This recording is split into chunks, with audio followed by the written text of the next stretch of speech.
maximum price. I'm back. What? Oh. Yes,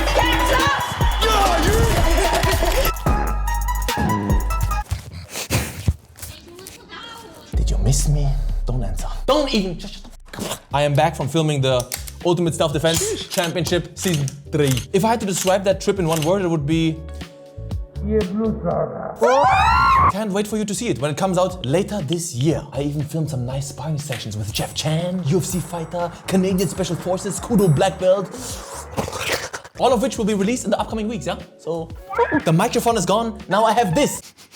Which means I'm free to move around more. I have the Shure SM7B. Ooh, look at me. But now let's get to what really matters. Karate Kid Legends. A new Karate Kid movie. Wow. Jackie Chan is back in the hood. I came looking for you. As you know, I'm a huge fan of the Karate Kid movie with Jaden Smith. I'll defend that movie till the day I die, bruh. It inspired me to get into martial arts. Kung Fu lives in everything we do, Xiao Zhui. Never give up. Always stand back up. Jackie on, Jackie off. Such a good movie. And you know what? I'll say it. Jaden Smith, good actor. I hate it here!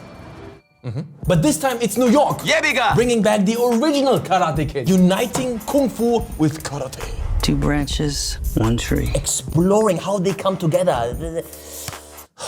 Huge potential. Very exciting. It took me a while to get over the fact that they didn't cast me, but it's fine. I didn't want to do it, honestly. I'm friends with Christian Bale, so... But Karate Kid Legends is definitely something unusual. It does things differently. You should watch it, because when the credits rolled, I was in shock. Positive or negative?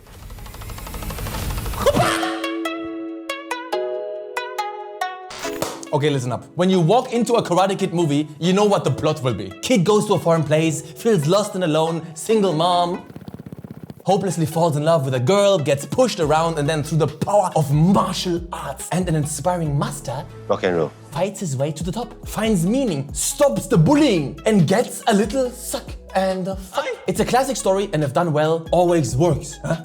Rocky, huh? You're not going to a Karate Kid movie expecting Christopher Nolan level of complexity or Tarantino type dialogue. It's simple.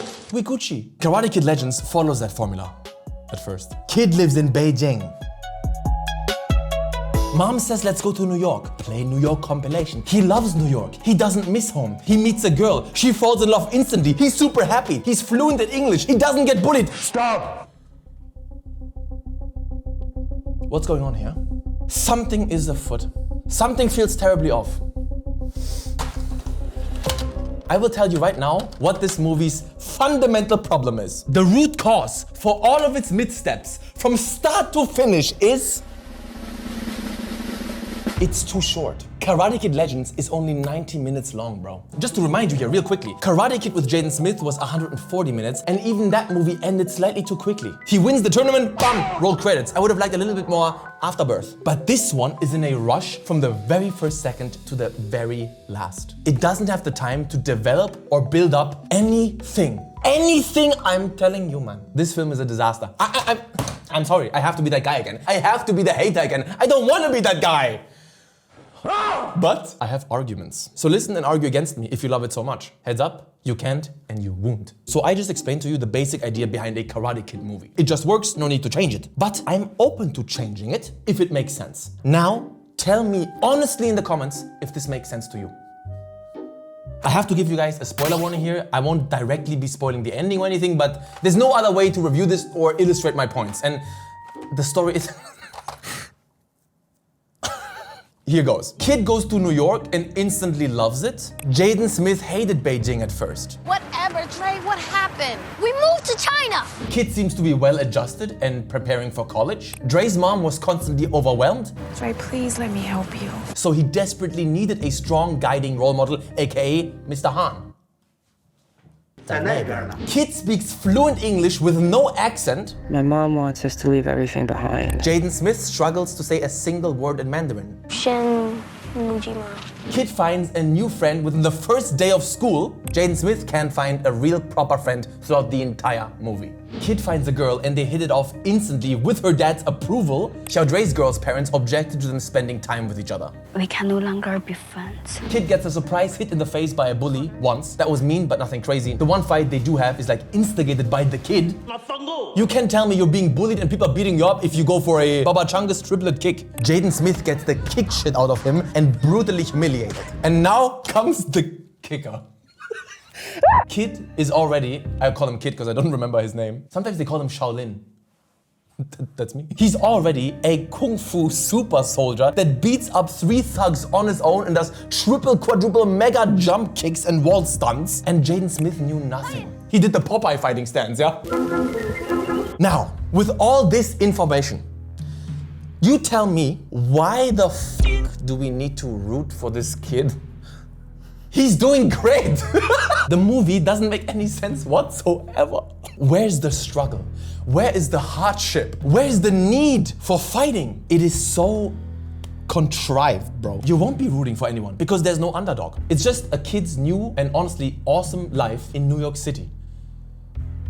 I'm jealous. Whereas I could totally relate to Jaden Smith's character and arc, yeah? I'm black too. No, but I love a Beijing and I speak the Chinese. But poor Xiaodrei went all alone to a strange country and understood nothing. Whereas this kid on his first night goes to a pizza place and says, "Give me that cheese crust, brother." Ti faccia culo così. Explain.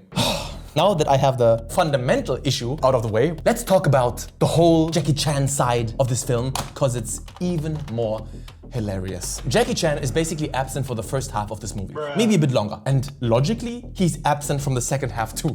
Let me say you one thing to understand. The bully trains a lot, but so did the kid. And it's not like he's abstaining from martial arts because of some trauma. No, there's a part of the movie where the main kid is coaching someone in Kung Fu, and that part is actually fun to watch, but he is a super capable fighter, not really in need of that much more training. So out of nowhere, Jackie Chan, who runs a huge Kung Fu school out of Beijing, yeah, Mr. Han, he's made it, decides to fly over from Beijing and coach him.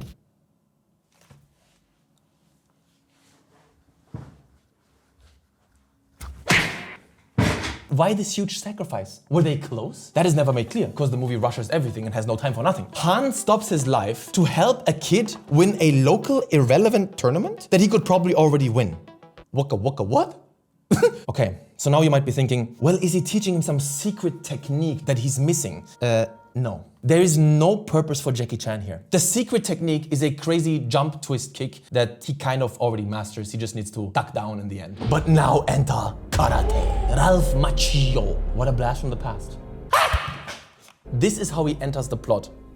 Jackie Chan appears in New York because the kid didn't pick up a phone call. Jackie Chan then flies to LA to get Ralph. Ralph says, "No, I don't know you and I don't care to know you. F off." Jackie Chan says, "No, you will come." Then he leaves and then Ralph comes. Hello. It's like that meme about Yakuza games when you skip a cutscene and you don't understand how the scene could go from this to this. At this point, I still had some hope that we could get some really cool scenes comparing karate to Kung Fu. As the trailer states, and the movie as well, one tree, 2 branches. What do these styles have in common? What separates them? I only did karate for a year, but I still have a huge respect for that sport. I think it's fascinating. Compare and contrast. But no. Jackie and Ralph are literally City Walk and Mr. Takayama going, "Nihoma! Did you know China and Japan actually a different country?" Jackie Chan does the Kung Fu thing, and he says, "That's so cool." And then Ralph does a karate thing, and he says, "No, mine's cooler." Bruh. That's it. There is no lesson, there are no insights. The Karate Kid doesn't learn anything from either of them, and neither will you. It has nothing profound or even basic to say about these martial arts. It's not about martial arts. These scenes right here were well done. Maybe a bit tacky and cheesy, but honestly, whatever. It tried to fascinate the audience, but we don't get this here. This film won't inspire you to train. There is zero love shown for Kung Fu, and the same goes for karate. I thought Ralph is here to cash in on the nostalgia. I was wrong. Jackie's here for the same reason. Okay, now that everything is fixed, characters, story, themes, what about the fight scenes? Good fight scenes can make a shitty movie still enjoyable. Jackie Chan is too old at this point, I respect it, I understand. It's okay. There is some cool tricking and jump kicks, some fun stunts, but generally it's nothing special. Not that the previous Karate Kid movie had the most incredible fight scenes, I think they're serviceable, they're good enough, they're fun and engaging, but this one had less, They're worse, and they're even covered by weird After Effects animation on screen, like +1, -1, or like a tournament. Imagine it like kinetic sand on TikTok. This movie's like that, but instead of side by side, it's like laid on top of each other. Horrible. Now, before I get to my final rating, let me give you, please, one more ridiculous example of how the logic of human relationships don't exist in this film, and how, due to its short runtime, it doesn't have the time for any scenes or arcs. Listen to this. At some point, the Karate Kid and his girl have a little falling out. How they had a falling in is also a mystery, but she ends up ghosting him. She's all mad. She works in a pizzeria and it's super busy. She's stressed. Somebody orders a pizza to the other side of town. That is very inconvenient for her because it seems to be just two people, her and a cook, the pizza cook. The cook obviously won't deliver it because he has to make the pizza and they have no delivery drivers, so she has to do it. That would really suck. Imagine, who's gonna take people's orders or bring the pizza or take out the cash? But she decides she has to deliver this pizza. And lo and behold, it was our Karate Kid that ordered it to a rooftop for a romantic dinner.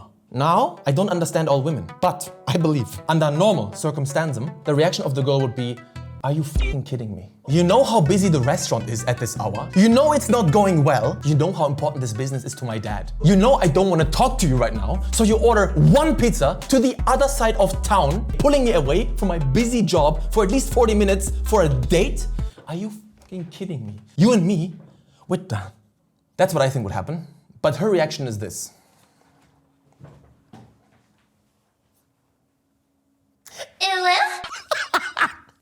Oh my god! I can't handle this film. It's so cringe. The actors are as bad as the script, bro.